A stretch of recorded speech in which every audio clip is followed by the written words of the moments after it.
NFL free agency is right around the corner, and on today's show, we're going to be discussing some last minute, brand new Jaguars free agent targets ahead of the 2026 NFL season. But I want to hear from you guys before we get into today's show. Who do you want the Jaguars to sign in free agency? Obviously, they're a little cap stricken right now in terms of the moves they can make, but let me know down in the comments section who you think the Jaguars should sign. Without any further ado, let's get into today's show.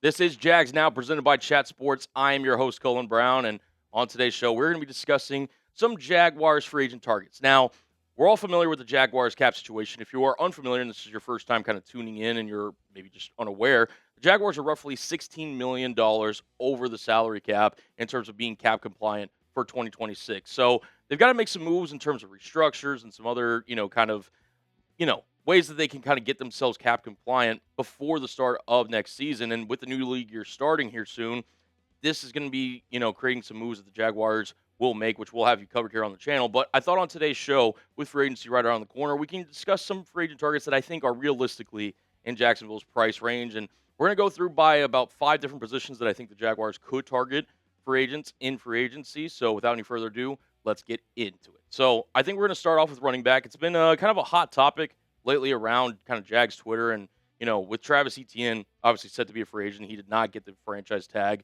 like Rasul Hall did in New York. He is going to be a free agent this upcoming offseason, along with guys like Kenneth Walker, Rico Dowdle, Tyler Algier, Isaiah Pacheco. These are going to be some of the highlighted names in terms of this running back free agency class. And one name that I wanted to talk about in particular is, again, Travis Etienne would be the preferred, I think, return out of this group for Jags fans, for rightfully so. Jonathan Jones, who does a really good job of covering the NFL for CBS Sports, he had this interesting quote on Kenneth Walker and his market, saying that not only the Seattle Seahawks and Denver Broncos could be a potential landing spot for the former Super Bowl MVP, but also Jacksonville. Here's what he had to say. One other place I could see him, meaning Kenneth Walker, is in Jacksonville. The Jaguars are parting ways with Etienne and are happy with Bhayshul Tuten, but GM James Gladstone has shown in just a year that he will always be aggressive when it comes to roster building. And listen, I trust Jonathan Jones reporting on this, and maybe the Jaguars would at least, contact Kenneth Walker's representation and say, hey, how much would it cost to bring Kenneth Walker to Duval County? That being said, I think K9 will be priced out of Jacksonville's price range. I think if they're going to re-sign a running back, it's going to be in that kind of $8 to $10 million range, maybe even less on kind of a bargain hunting deal. K9 is rumored to get anywhere in terms of average annual salary in upwards of $13, $14, $15 million per year in some cases, which, listen, Kenneth Walker is a really good running back in this league, but that's a little steep price for, his services, in my opinion, and also especially for the Jaguars' opinion. So, I'm not doubting Jonathan Jones' reporting here. I just think that it's an unlikely scenario for the Jaguars to sign Kenneth Walker. Some other notable running back free agents that I kind of want to just, put in front of you guys in terms of, again, that first crop will probably be the first wave running backs to go, but there's still some really good value here later in free agency. You've got Michael Carter, you got Brian Robinson Jr., who did really nice things for San Francisco's offense last year, Rachaad White, who we'll talk about here in a second, Kenneth Gainwell, and Najee Harris. And I think the one that makes the most sense out of this entire group of running backs that the Jaguars could look to sign is Rachaad White, the running back formerly of the Tampa Bay Buccaneers. He's set to be a free agent out of Arizona State as his rookie contract has expired. He's a projected annual value, from Spotrac of around $2.9 million. And look, if you're the Jaguars, right, you obviously want to invest in this running back scenario where you have with Bhayshul Tuten and LaQuinn Allen. I think those are two really good running backs, and they could very well easily target the draft in terms of, another running back that they could add into that group. But Rachaad White has familiarity in Liam Coen's system. Back in 2024, before Liam Coen was the Jaguars head coach, he was the offense coordinator in Tampa Bay, where Rachaad White played, and he had a really good season, nearly 1,000 total yards there for Tampa Bay, the Buccaneers, 9 touchdowns, and you see the numbers on your screen. He's been a really productive back his entire career, and he also has a capable receiving upside. So if you're kind of sitting there and saying, okay, Bhayshul Tuten's kind of our home run hitter, a guy that can really, put opposing defensive coordinators in a blender in terms of just ways that he can put guys in a bind with the threat of his speed.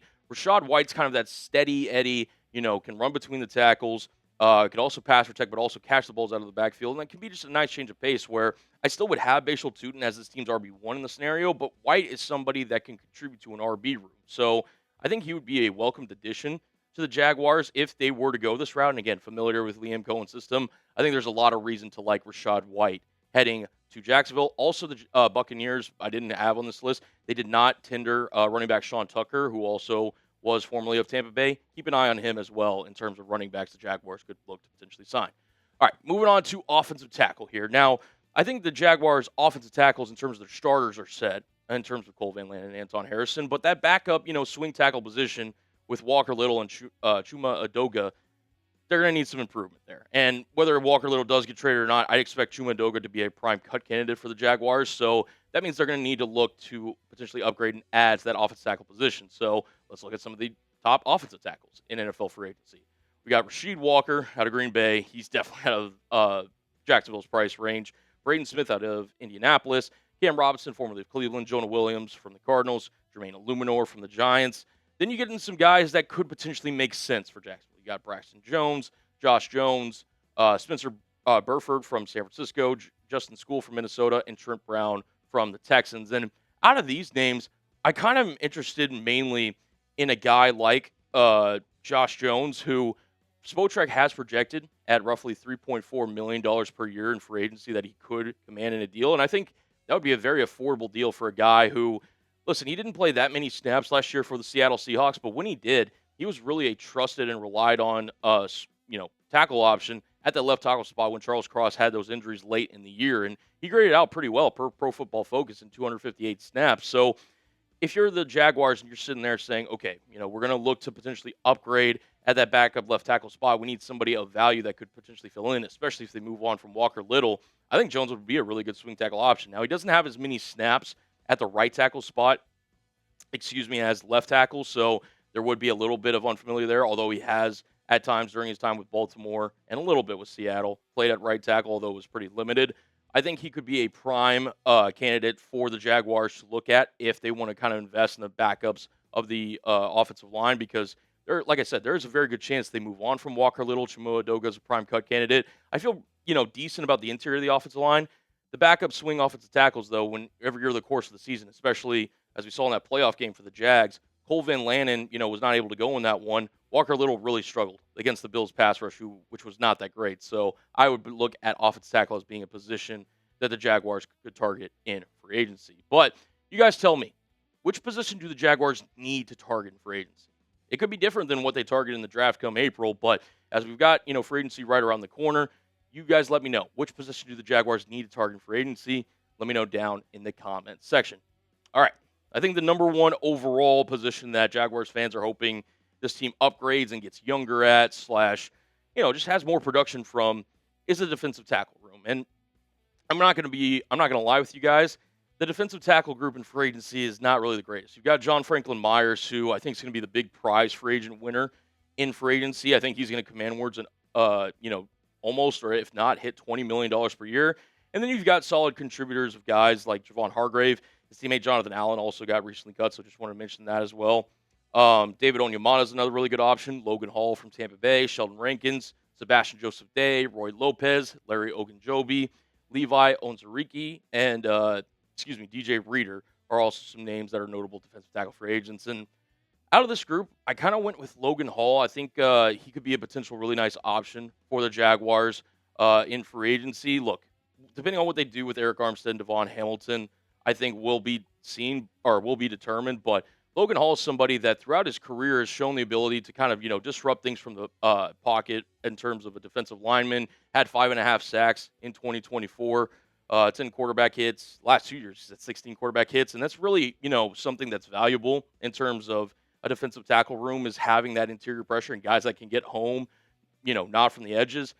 That being said, he's going to cost $7.9 million per year roughly, and I think that's going to be slightly out of Jacksonville's price range. And to be honest, I'd probably lean drafting a defensive tackle rather than signing one in free agency. Just off the top of my head, I mean, Dante Corleone, Dominique Orange, Darrell Jackson, Grayson Halton out of Oklahoma. There's so many different options that the Jaguars could look to target on day 2 of the NFL draft. Maybe, James Gladstone decides to trade up for one if he really likes one, or if one of the top 5 defensive tackles falls out of round 1. I just think that's probably the preferred route because they really do also need to get younger at that position. You have a lot of guys in that room that are, either pushing 30 years old or over 30 years old at this point. So I would look at the draft personally for Jacksonville. Moving on to linebacker now, and this is one's going to be talked about a lot by Jags fans in terms of, listen, does Devin Lloyd leave? Who do we replace him with?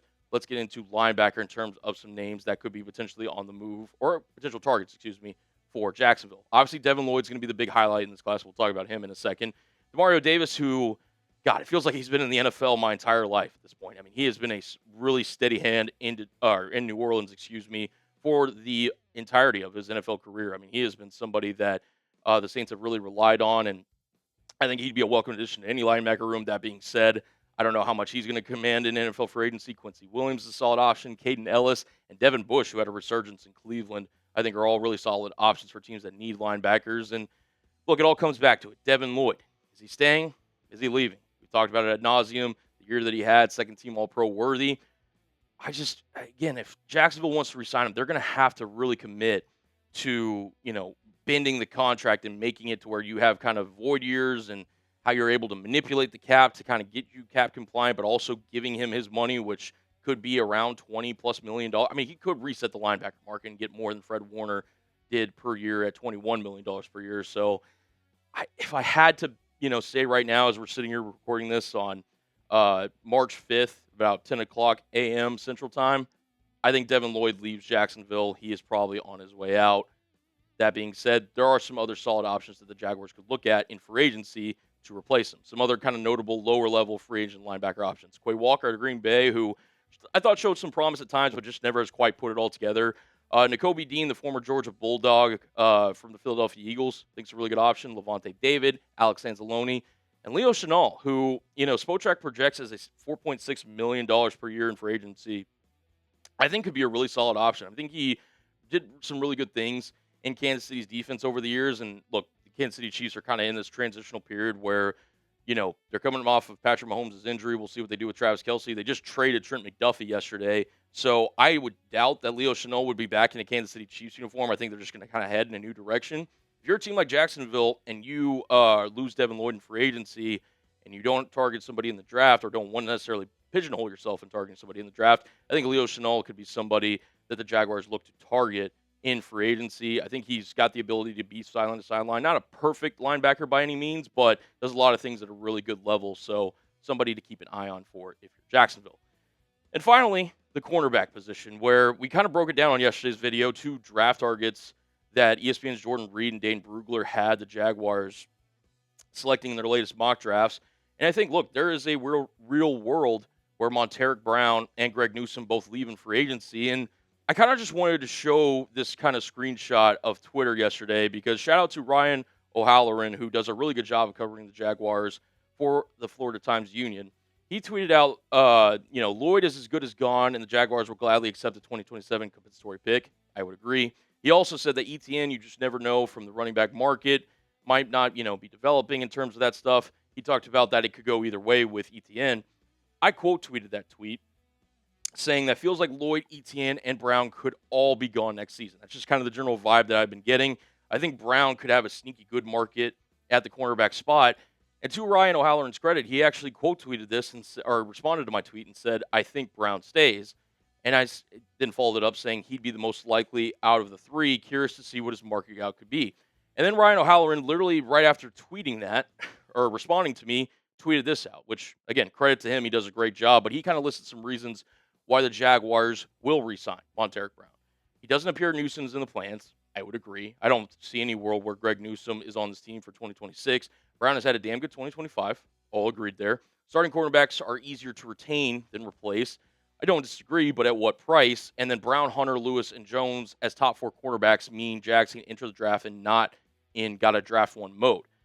All things that I completely agree with. And again, shout out to Ryan, who does a really great job covering the Jags. I just kind of sit there and wonder, okay, if Montaric Brown, who is one of the more notable cornerback free agents listed out there, I mean, guys like Nashawn Wright, Jalen Watson, I could even see a guy like Josh Jobe getting a decent payday after the season he had in Seattle. Alontae Taylor's got that kind of scheme versatility. Do the Jaguars, again, with their cap situation, prioritize him? Do they prioritize Travis Etienne? There's a chance they could lose both of them because, again, teams will look to overpay for these guys. And Monteric Brown, I think, definitely earned himself a payday for his performance in 2025, as O'Halloran mentioned. So if the Jaguars want to go, kind of budget hopping, how about getting a guy like Rasul Douglas? Rasul Douglas is projected to get about a contract of, again, per Spotrac, at around $4 million per year average annual value.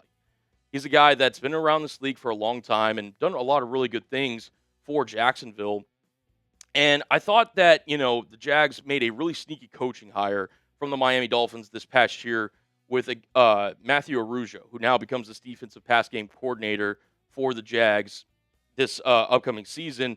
And these two have a really good relationship from their time in Miami. This was from an interview last season where, Douglas was talking about the Miami Dolphins kind of cornerback situation, their injuries that they were going with, and he was praising, Gator Kohu for, his level of play in terms of, how he played the season. And he kind of at the end of the clip, it was a really funny clip actually from Arujo, said, when talking about Arujo, saying he might be getting paid per player that comes in here. Basically, that Arujo was kind of on the fly having to work with a bunch of different kind of personnel in Miami's secondary. And, Douglas talked about, how much he appreciated the coaching from Arujo. And then in a similar press conference last season for Miami, Arujo had this to say about Rasul Douglas, saying, quote, he is a veteran that wants to be coached like a rookie, and really kind of praised his work ethic in terms of like being a guy that's early in the building, late in the building.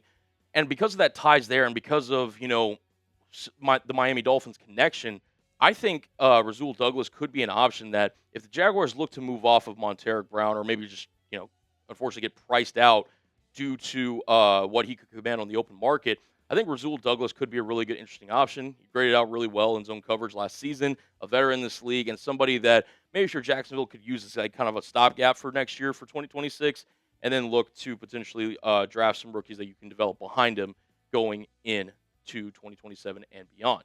But those are some free agent targets that I have the Jaguars potentially target at 5 different positions. Again, let me know down in the comment section below which players and which positions you think the Jaguars will target during NFL free agency. If you made it to the end of today's video, you already know what time it is. It's a little Duval roll call.